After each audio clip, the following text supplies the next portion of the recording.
The news broke like a polar storm. Donald J. Trump, newly re-emerged as a political force in the United States, had invited Vladimir Putin to meet him in Anchorage, Alaska, the first face-to-face encounter between the two leaders in over 5 years. The date was set for early winter, when the snow would turn the city into a stage of icy diplomacy. The stakes were higher than ever.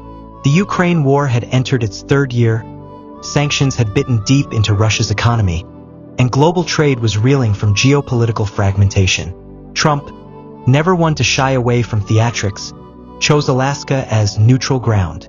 Close to Russia by geography, yet firmly on American soil, the choice was symbolic, halfway between confrontation and conciliation. As the world's media swarmed the frozen tarmac of Ted Stevens' Anchorage International Airport, both Air Force One and Putin's Ilyushin 96 landed within minutes of each other. The air was sharp, carrying the smell of jet fuel and anticipation. Inside a heavily secured conference hall overlooking the icy Cook Inlet, the two men shook hands in front of flashing cameras. Trump's grin was wide, Putin's expression unreadable. "Mr. President," Trump said in his characteristic drawl, "let's make history today. Let's make peace. Beautiful peace, and let's make it fast." Putin leaned in slightly. "Peace, yes, but peace must be on terms both sides can respect." The talks began behind closed doors. Rumors leaked of tense exchanges over NATO expansion, nuclear treaties, and energy corridors through the Arctic. At one point, sources claimed, Trump slid across a folder containing what he called the best deal ever for Ukraine, while Putin countered with a map outlining security guarantees that included a redefined Eastern Europe. Outside, protests gathered, Alaskan Native groups demanding environmental protections, Ukrainian Americans urging justice, and anti-war activists calling for an immediate ceasefire. The city, normally quiet under its winter blanket, became a chessboard of competing voices. By nightfall, the first day ended without an agreement. But both leaders agreed to stay for 2 more days, an unprecedented sign of willingness to talk. Yet, whispers circulated that a third figure was arriving, China's foreign minister, reportedly flying in to observe the talks. If true, the Alaska meeting might become more than a US-Russia thaw. It could be the first step toward a reshaping of the global order. The world held its breath. The real-world context was more complex than the headlines suggested. Trump had often spoken warmly of Putin during his presidency, though his administration imposed sanctions on Russia over election interference, cyber attacks, and human rights abuses. Any meeting between them would attract scrutiny from both domestic critics and international observers. Alaska was a curious choice. While geographically close to Russia, it carried historical symbolism. Russia sold Alaska to the US in 1867. Holding the summit there could be seen as a political message, meeting on US territory but at a point of proximity to Russia's own borders. Geopolitically, such a meeting would take place in the shadow of the Ukraine conflict, NATO's unity against Russian aggression, and strained US-Russia relations. Analysts would debate whether Trump, out of office or campaigning again, could influence policy or simply use the meeting as a platform for personal diplomacy. The chances of the meeting bringing peace would be slim without concessions on both sides, something history suggests is rare between Washington and Moscow. However, if framed as an icebreaker for broader negotiations involving other powers like China, the Arctic setting could be more than symbolic. Could mark the beginning of a multilateral shift. Still, the risks would be immense. Domestic backlash in the US, suspicions among European allies, and the possibility that Putin could use the meeting as propaganda could all undermine any gains. One thing would be certain. The moment Trump and Putin sat across from each other in Alaska, the world's cameras would be watching, and every word, gesture, and glance would be dissected for weeks. On the second morning of the summit, the air over Anchorage was heavy with frost, and the city felt unnervingly still. Helicopters patrolled the skies, and Coast Guard vessels sliced slowly through the icy waters of the inlet. Inside the conference hall, the tone had shifted. Trump arrived with a folder stamped top secret, tossing it onto the polished oak table. "Vlad," he began, "you and I both know the world is sick of this war. I've got a plan that gets you security and gets Ukraine safety, Everybody wins, everybody's happy. Putin raised an eyebrow. And what is the price? Trump smiled. Recognition. Some territory stays with you. But in exchange, you pull your troops back, open up energy exports, and sign a new nuclear freeze. We do it here, we do it now, it's historic. For the first time, Putin allowed a faint smile. You make it sound simple, but my generals will call me weak. My people. That's why. Trump interrupted. We give them something to cheer for. A big announcement. Joint investment in the Arctic. We call it the Alaska Accord. I get peace. You get pride. And we both get headlines. Before Putin could respond, an aide rushed into the room, pale-faced, whispering in Russian. Putin's expression hardened instantly. He stood, excused himself, and left without another word. Within minutes, rumors began to swirl. A Ukrainian drone strike had hit a major Russian base near the Black Sea, killing several high-ranking officers. The talks froze. Trump, pacing the hallway, muttered to his aides, "This changes the game." That night, the Chinese foreign minister's jet landed quietly at a remote military airstrip. The official line was to observe, but insiders knew Beijing had its own plan, a proposal for a three-way Arctic security pact that could sideline NATO entirely. By dawn, the summit was no longer just about Ukraine. It was about the balance of the world. If such a real meeting were to happen, the second day would likely bring even sharper tensions. Real-world summits often run into obstacles when external events, such as fresh battlefield developments, change negotiating positions overnight. In Alaska, any real Trump-Putin discussion would likely face intense pressure from NATO allies and the US Congress, both of which would be skeptical of concessions to Moscow. Even if talks began optimistically, a new military escalation in Ukraine could derail progress instantly. China's involvement, while unlikely without prior arrangement, would be geopolitically significant. Beijing has been positioning itself as a peace broker in various conflicts, and inserting itself into a US-Russia dialogue could shift the conversation toward broader strategic deals, especially in the Arctic, where melting ice has opened new shipping routes and resource opportunities. If negotiations stalled, both leaders could leave Alaska claiming victory in front of their domestic audiences, but with little actual change on the ground. This is common in summit diplomacy. Symbolism often outweighs substance. Still, the very image of Trump and Putin meeting in Alaska would dominate news cycles and could spark wider conversations about alternative paths to peace, even if immediate results were elusive. The third day began with whispers, not from journalists, but from inside the heavily guarded corridors of the Anchorage Conference Center. A young intelligence officer, stationed near the communications hub, noticed an anomaly. An encrypted data burst leaving the secure US network and bouncing off a satellite relay in the Arctic. The transmission lasted only 20 seconds, but it was enough to raise alarms. By mid-morning, Trump's national security team had locked down the building. All delegates were screened again, even the Russian entourage. Meanwhile, inside the negotiation room, Putin appeared unusually calm, sipping his tea while Trump, visibly frustrated, slammed his palm on the table. "Somebody's playing games here, Vlad. My people tell me our secure lines were hacked from inside this building. You wouldn't know anything about that, would you?" Putin set down his cup.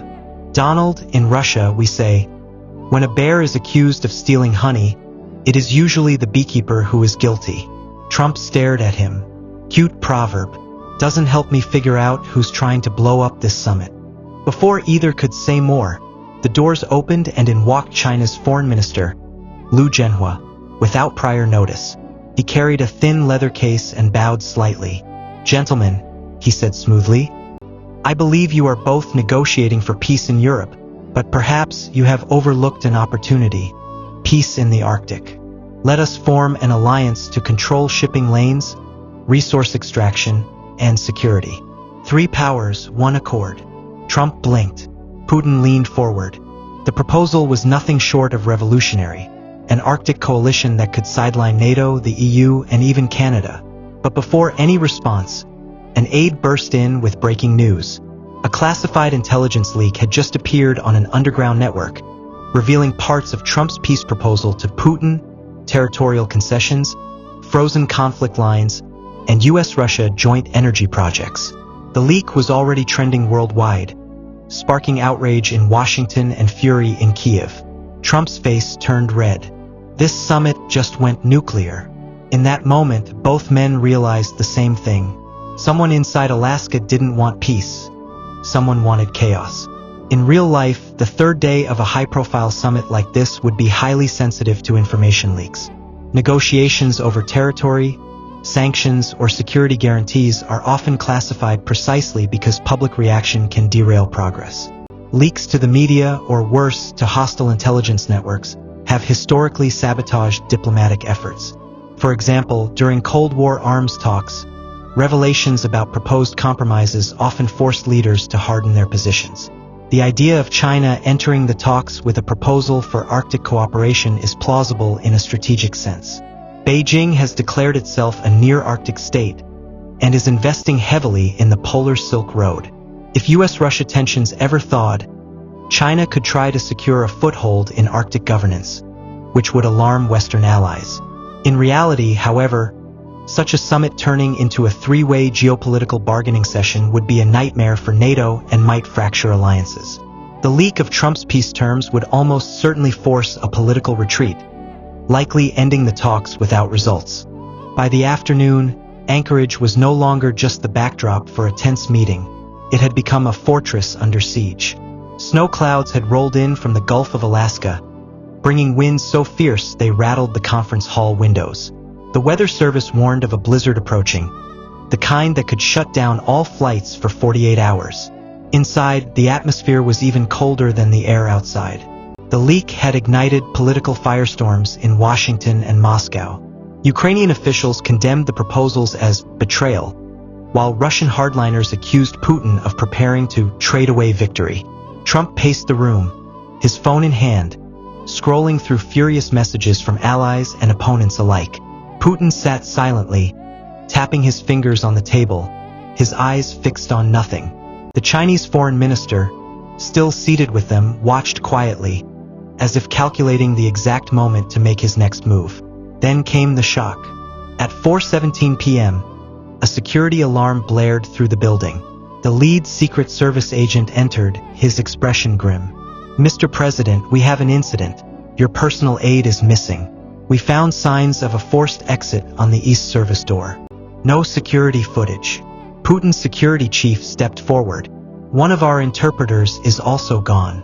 This is not a coincidence." A sudden realization hit everyone in the room. The leak, the missing staff, the Chinese proposal. It could all be connected. The storm outside began to howl, cutting off cell reception. Anchorage's airport shut down. No one was leaving until the blizzard passed. As night fell, an encrypted message reached the security team through an emergency satellite channel. "If either leader leaves the building before dawn, the summit will end in disaster. We control the narrative now." The sender was unknown. The threat was clear. Somewhere in the snow-covered darkness of Alaska, someone was holding two of the most powerful men in the world hostage. Not with guns, but with information. In the real world, a sudden snowstorm in Alaska during such a summit would be entirely possible, and weather disruptions can indeed strand leaders, forcing them to remain in one location longer than planned. While physical abductions in modern high-security summits are highly improbable, cyber and information warfare could have a similar effect, trapping leaders politically rather than physically. If key aides disappeared or communications were compromised, US and Russian security services would launch massive joint and separate operations, potentially leading to tense standoffs between their teams. The idea of a third party, state or non-state, manipulating events to derail peace talks is historically plausible. During high-stakes negotiations, intelligence agencies have sometimes worked to sabotage deals that threaten their strategic interests. The storm hit with full force by midnight. Snow slammed against the windows in thick white sheets, and the conference hall's generators flickered under the strain. Outside, visibility was down to a few meters, whiteout conditions. In the secure command center, Trump's and Putin's intelligence chiefs stood over a digital map of Anchorage. Two heat signatures had been detected moving away from the east service exit, heading toward the old military dockyards along the frozen Nick Arm. "That's them," Trump's security lead said. "Your aide and our interpreter." Putin's man narrowed his eyes. "Or someone wearing their trackers." The Chinese foreign minister remained in the corner, speaking softly in Mandarin over a secure satellite phone. No one knew who he was talking to. Suddenly, an encrypted file arrived on the summit's central server. It was a video, grainy night vision footage, showing Trump's aide and the Russian interpreter seated in a dimly lit cabin. A masked figure stood behind them, speaking through a voice distorter. "This summit will not result in peace. The war fuels our profits. You will both return home with nothing, or these two will vanish into the ice forever." The voice continued, "We are the consortium. We control global conflict markets. And we are here in Alaska." Trump slammed his fist on the table. "This is garbage. Nobody tells me how to negotiate." Putin looked at him coldly. "In my country, Donald, we have a saying. When the wolf is at the door, the hunter and the shepherd must stand together." The room went silent. Against protocol, both leaders agreed to join a joint rescue team. Disguised under heavy Arctic gear, they boarded a pair of snowmobiles with an elite U.S.-Russian strike unit. The wind was brutal, the snow blinding, but the trail was still faintly visible on thermal scanners. Hours later, in the shadow of an abandoned naval warehouse, they found the cabin. The doors were chained shut from the outside. Inside, only empty chairs. No hostages, no captor, but on the table lay a single envelope, addressed to both leaders. Inside, one sentence in black ink: "Peace is not made by men in rooms. Peace is made when their masters allow it." Trump exhaled sharply. Putin stared at the words, then folded the note. They both knew this summit was no longer about Ukraine or the Arctic or even the war. Someone else was playing the game, and they had just announced themselves. In reality, such a dramatic kidnapping scenario is extremely unlikely due to the intense layers of security surrounding heads of state. However, the concept of a shadow network profiting from prolonged conflicts is not fiction. There are indeed global industries and actors, both state and private, who benefit from instability and war.